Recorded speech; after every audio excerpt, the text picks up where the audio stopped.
número 2, versículo de número 2. Eu aprendi que a palavra do crente é se ensina ou não, passou disso é procedência maligna. Eu prego desde 9 anos de idade, e você nunca vai ouvir dizer que eu agendei para ir em um lugar e não chegar. Eu aprendi que a palavra dada tem que ser cumprida, e nós temos hoje uma grande cruzada lá no campo que nós pastoreamos, mas eu tinha dado a palavra que estaria aqui, e fui acometido também por uma gripe. Chegamos aqui ontem já de madrugada, mas aqui estamos para ser porta-voz de uma palavra do céu para esta igreja e para esta juventude. Aqueles que encontraram, por favor, faz sinal pentecostal aí.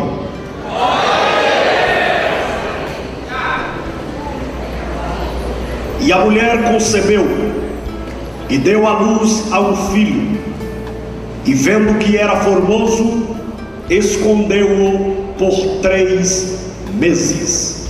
Permaneça com a Bíblia aberta, porém olhe para cá. Entende-se melhor quando se olha para quem está falando.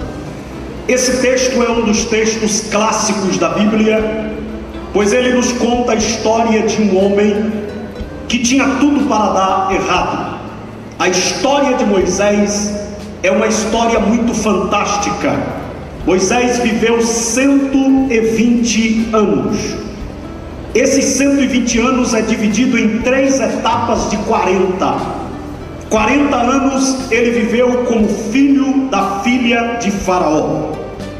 40 anos ele viveu fugitivo no deserto de Midian, cuidando das ovelhas de Reuel, das ovelhas de Jetro, que se tornou seu sogro. E 40 anos ele passou conduzindo as ovelhas de Deus e cumprindo o seu ministério. Quando eu leio esse texto, eu fico muito empolgado, porque a Bíblia é uma revelação de Deus para nós. A Bíblia, ela não é só um livro de história. A Bíblia é Deus falando conosco, é Deus nos instruindo, é Deus nos advertindo. A época em que esse texto ele está se referindo é uma época bem delicada da história do povo de Israel. O povo de Israel, eles chegam no Egito à época de José, e a época de José eram poucos, eram 70 aproximadamente, diz o texto. Um texto diz 70, outro diz 72. E quem não conhece a Bíblia já aparece logo dizendo que a Bíblia se errou, equivocou. Mas a Bíblia não erra, a Bíblia é inerrante, a Bíblia é infalível, a Bíblia não contém a palavra, ela é a palavra de Deus para nós. Na verdade, ela não tem erro. O que está acontecendo é que um texto mostra as pessoas que chegaram no Egito, sem contar José e a sua esposa que já estavam lá. O certo é que era 70. Presta bem atenção. Enquanto você não é nada, você não incomoda. Enquanto você não é nada, você é desprezado. Mas quando você começa a incomodar, alguém já se levanta para poder dar um jeito, para poder calar, para poder tirar do caminho. E isso acontece em todas as áreas. Só tem uma coisa: quem está guardado por Deus não será abalado. Diz a Bíblia no Salmo: o Senhor está no meio dela e não será abalada. Quem está guardado pelo Senhor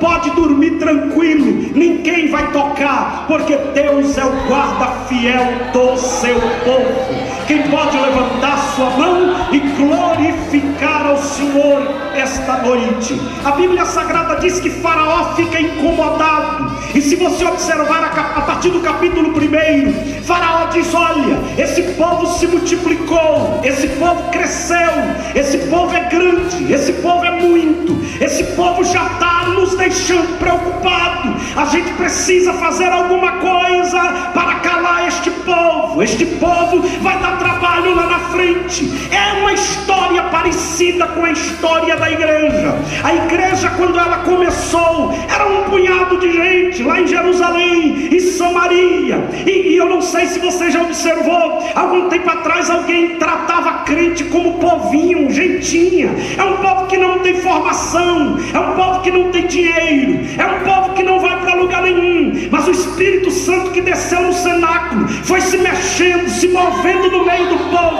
e o povo foi crescendo, e o povo foi desenvolvendo. E quando o povo foi desenvolvendo, agora nós já somos ameaça. Já tem gente olhando e dizendo: temos que calar esse povo, temos que arrumar um jeito de travar este povo. Só que este povo, ele tem dono, e o dono deste povo não é quem já foi ou quem diz ser. O dono deste povo é o leão da tribo de Judá, o rebento de Jessé, o alfa e o ômega, o princípio e o fim. O dono deste povo, é verdade que ele morreu. Eu estive agora mês atrasado na sua tumba em Jerusalém, mas a tumba não tem ninguém, não tem nada, está vazia, porque ao terceiro dia a morte não aguentou segurar ele, a pedra não aguentou ficar lá. Ele está vivo, ele é Senhor, ele é Deus. E se você crê nisso e acredita, faz barulho pentecostal aí para ele ver.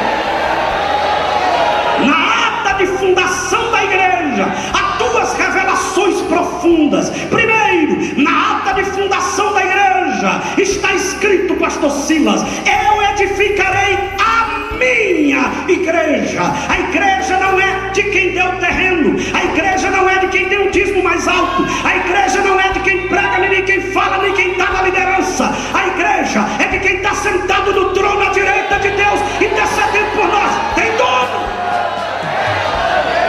Mas qual é outra coisa extraordinária que o texto revela? É que o texto diz assim: as portas do inferno não prevalecerão contra ela. Preste atenção, o diabo está equivocado. Olhe para mim, o diabo está pensando que ele fazendo algumas manobras, ele vai impedir a igreja. Engano dele. Tem os escondidos de Deus aí, tem os escondidos de Deus aí. É a mensagem que eu trago da parte de Deus esta noite. Os escondidos por Deus. Levanta a sua mão direita. Pirraçar, pastor, é perigoso, então obedeça. Levante a sua mão direita e diga: os escondidos por Deus. Tá fraco, é uma festa de jovem, não é festa da terceira idade. E a Bíblia diz que jovens sois fortes, né? Um dia desse eu fui pregar num congresso de jovem, que eu dizia: levanta a mão, as meninas, assim. Eu digo: não vai casar desse jeito. Aí, desse jeito, meu irmão, quem é doido de casar com uma menina desanimada dessa? E se o rapaz for desanimado, quem é doido, né? Então levanta a sua mão mais alto, mais forte, e diga: os escondidos por Deus. Olha para alguém que está do seu lado e diga: Deus escondeu você. Você está escondido por Deus. Amanhã pela manhã eu vou falar sobre os que se escondem, mas agora à noite eu vou falar sobre os que Deus esconde. Deus tem as suas armas secretas. Deus tem a pessoa certa para o lugar certo, na hora certa, no tempo certo. É por isso que Salomão escreve: tudo tem o seu tempo, ou seja, o kairós de Deus, a hora de Deus, o desejo de Deus, o mover de Deus. Tem um bocado de jovem, por exemplo, que está quebrando a cara por aí. Aqui não tem, mas na Bahia tem um bocado que ele não sabe esperar o tempo de Deus. Deus diz: eu vou te usar, ele já pensa que é no outro dia. Aí ele já compra um sapato da bruxa queca, aí já bota a calça na boca do estômago, e aí já começa dizendo: eu sou profeta. Até a paz do Senhor muda, paz, paz, né? Parece que está engasgado. Não. Quem conhece Deus sabe que tem um tempo certo. Você pode ter recebido a promessa. Quem olha para você não vê nada, mas você está escondido para um momento. Pega na mão do seu irmãozinho e diga: tem um tempo reservado para você. Aguarde, espere, que o nome dele vai ser glorificado na sua vida. Esse texto é um texto maravilhoso, porque ele nos revela a história desse rapaz. O texto sagrado diz que Faraó era um homem grande, poderoso. Na verdade, Faraó não é o nome, Faraó é o título. Existiam vários faraós.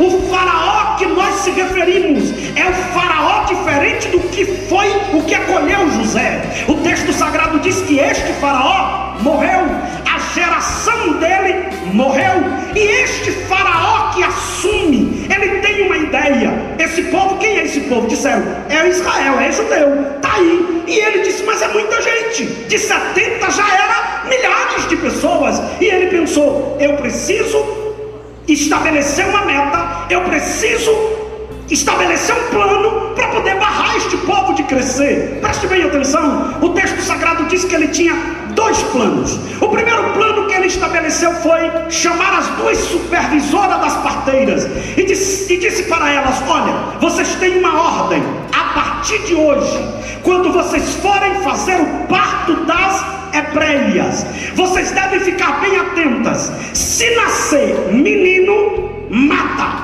Se nascer mulher, vive. Interessante, né? Porque se nascer mulher, vive. Porque naquela época a mulher não era como hoje. As mulheres de hoje estão ocupando os seus espaços. Glória a Deus. Naquela época a mulher não entrava nem na história da genealogia, né?